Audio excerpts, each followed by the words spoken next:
Imagine this. You wake up, reach for your phone, open the Amazon app, and it doesn't load. You refresh. Nothing. You check Twitter. Breaking. Amazon has filed for bankruptcy. It's everywhere. People panicking. Packages halted. Warehouses shut down. Servers offline. And just like that, the company that changed how we shop, stream, work, and live is gone. Sounds impossible, right? But what if it wasn't? What if one of the biggest, most powerful companies in the world, worth over $1 trillion, with hundreds of millions of customers and over 1 million employees, vanished overnight? How would that ripple through the economy, through your town, through your daily life? Because the truth is, if Amazon went down, it wouldn't just be an economic shock. It would be a cultural collapse. Most people think of Amazon as just a place to buy stuff, but it's not. It's infrastructure, it's logistics, it's tech, it's the internet itself. And if it fell, it would take a whole lot down with it. Today, we're going to walk through exactly what that would look like. Not just the numbers, the real story. From the first seconds of the collapse, to the long-term impact on our economy, our communities, and even our sense of stability. This isn't science fiction. It's a thought experiment grounded in reality. And by the end, you might start to question just how safe any of this really is. So, how does a company this big even collapse? Let's rewind the tape and find out how Amazon could actually go bankrupt.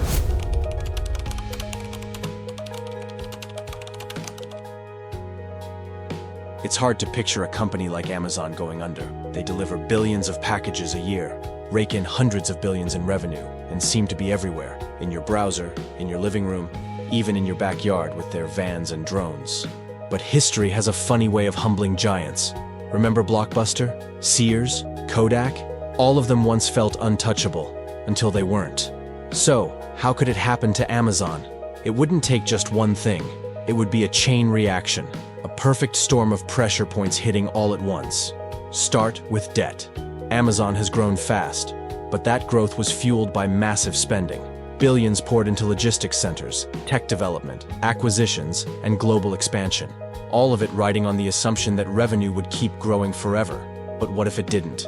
Let's say consumer spending drops, a recession hits hard, inflation eats into disposable income, people stop impulse buying, big-ticket items sit in carts, untouched.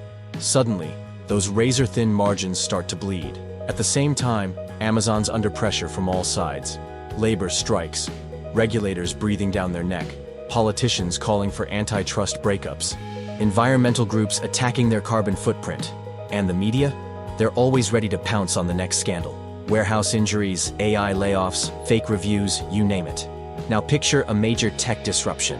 AI tools that let small businesses bypass Amazon entirely. Or a new platform that gives sellers better margins and customers faster delivery. Amazon's moat isn't as deep as it once was. And in tech, things move fast. Let's throw in one more twist. AWS, their cash cow, gets hacked. A security breach exposes sensitive data, tanking trust and sparking lawsuits. Clients flee. Stock plunges. Suddenly, investors panic. The market reacts. Billions are wiped out in hours. And with so much of Amazon's valuation based on future expectations, not current profits, confidence collapses like a house of cards. Boardrooms scramble. Cuts are announced. Then layoffs. Then full-on shutdowns. And just like that, the company that felt too big to fail, fails. Because in today's economy, size isn't protection, it's exposure. The first 24 hours would feel surreal. Most people wouldn't believe it at first. They'd think it was a glitch, just a bad update or a temporary outage. But soon, the reality would hit. Orders placed last night, canceled, tracking numbers, dead links, Prime deliveries, not coming. Phones would start ringing at customer service lines, except there'd be no one left to answer. People who rely on Amazon for everyday essentials, groceries, diapers, medications, would scramble. Elderly folks in rural areas where Amazon was their lifeline, left hanging. Small towns with no big box stores nearby, stranded. And forget last-minute birthday gifts or late-night shopping sprees. That convenience? Gone. Retail stores would get flooded, shelves emptied, lines out the door. Not because of a holiday rush, but because a digital giant just vanished. And it's not just consumers feeling it. Small businesses that sell through Amazon, thousands of them, would suddenly lose access to their storefronts, inventory, and customer base. Many wouldn't survive the week. They'd have no plan B. Then there's the panic buying. People reacting the same way they did at the start of COVID. But this time, it's not about toilet paper. It's about everything. Buyers would flood Walmart, Target, and every major online store left standing. Their servers would crash. Their warehouses would clog. Their staff wouldn't be able to keep up. And if you think this would just affect Americans, think again. Amazon operates in over a dozen countries. This would be a global disruption, one that breaks habits people didn't even know they had. See, Amazon isn't just convenient, it became invisible, a background function of modern life. And when something that deeply embedded disappears, you feel it in ways you never expected, from your front door to your bank account. Within hours of the news breaking, the stock market would start to shake. Amazon isn't just a company, it's a cornerstone of the S&P 500, a pillar of investor confidence.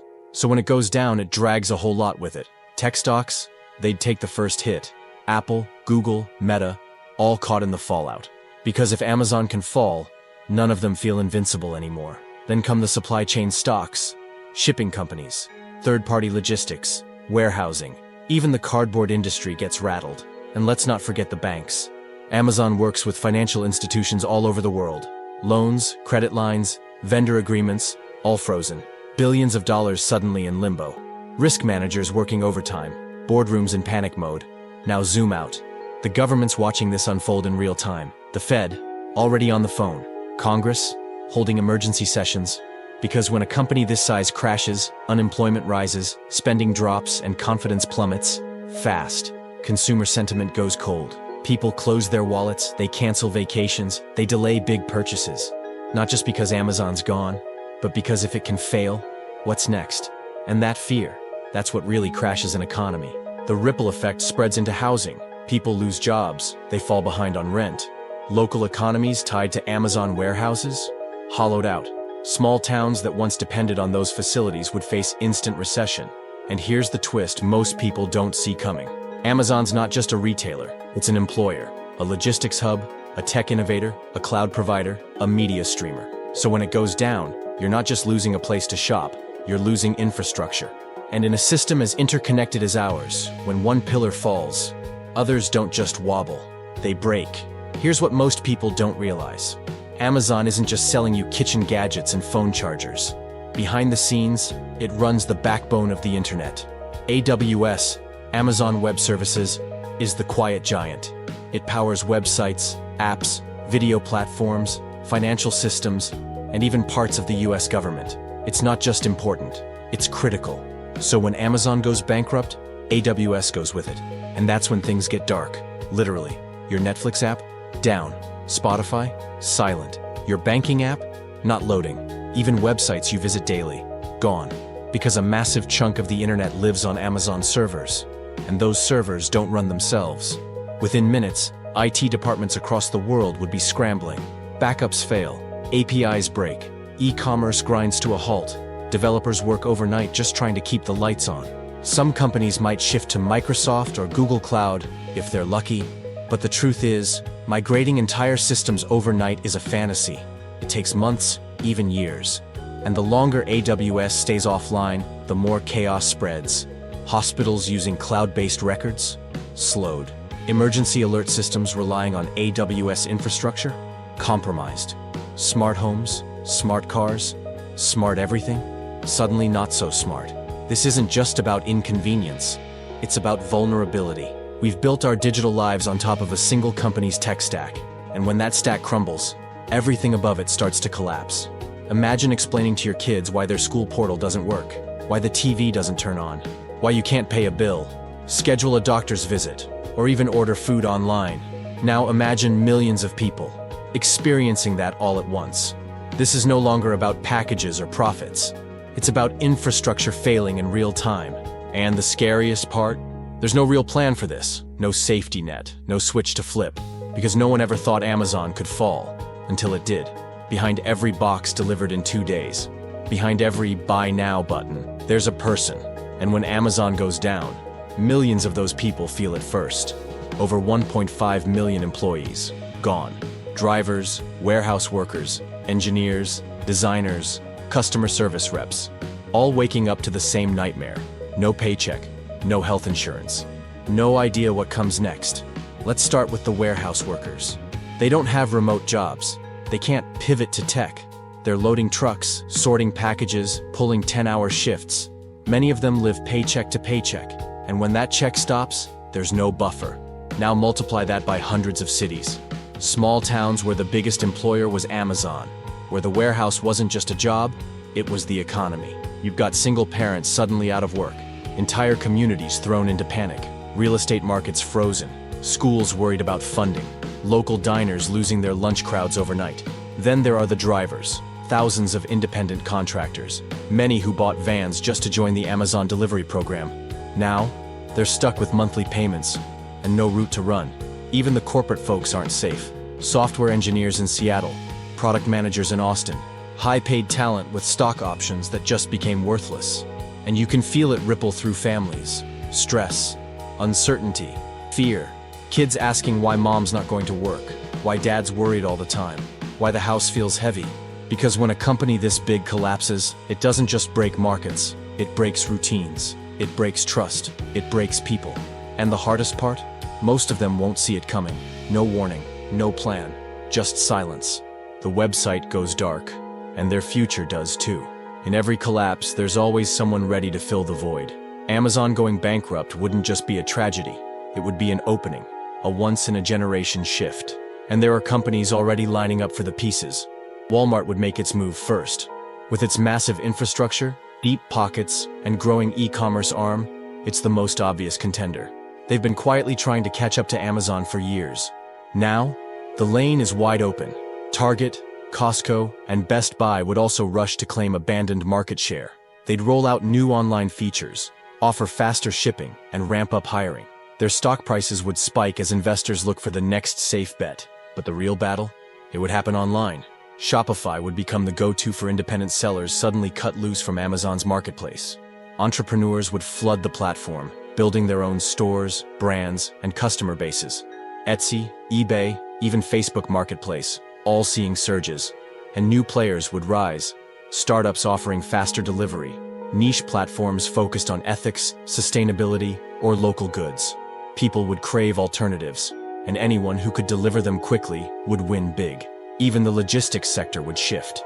FedEx and UPS would see massive demand. Private delivery startups would explode. Investors would pour money into anything that smelled like fulfillment or same-day shipping.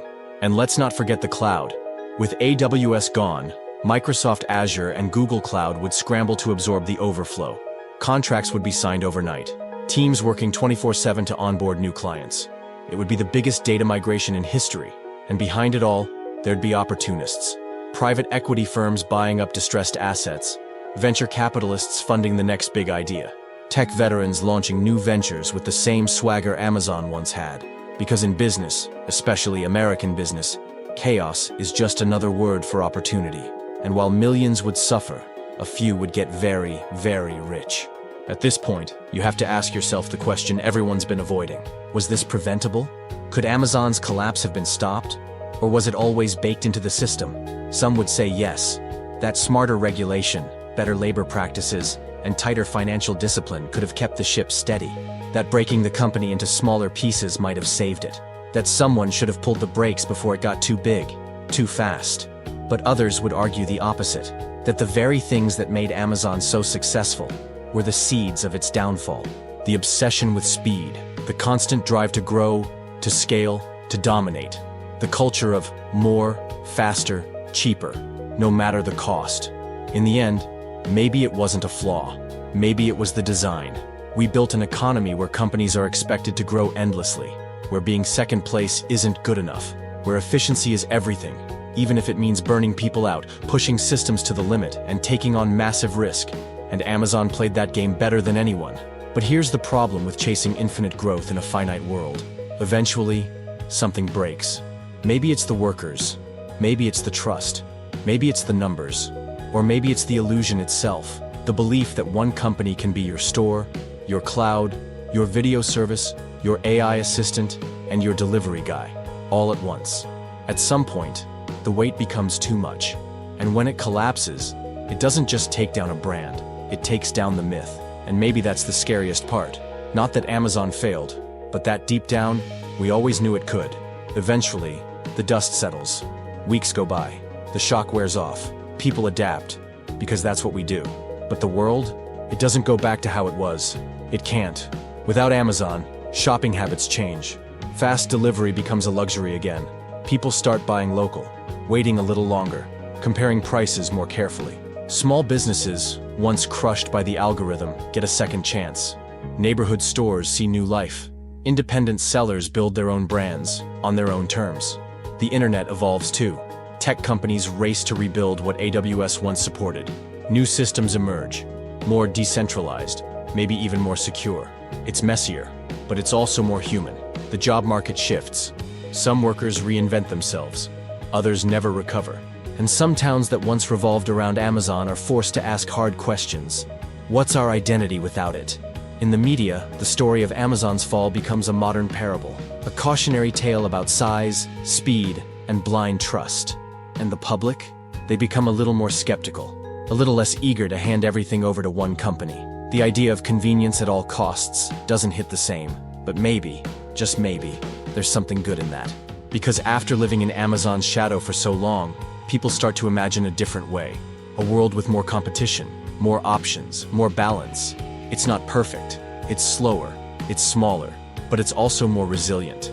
And as the next wave of innovation rises, because it always does, the memory of Amazon lingers, not just as the company that once ruled everything, but as a reminder of how quickly everything can change.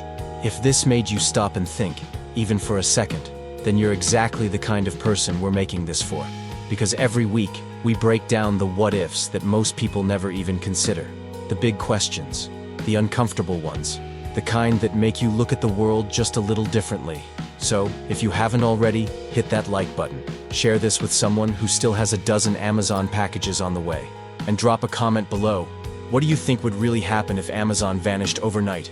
We read every single one, and don't forget to subscribe, because next Sunday we're diving into another scenario that might just shake your reality. This is what would happen if, and we're only getting started.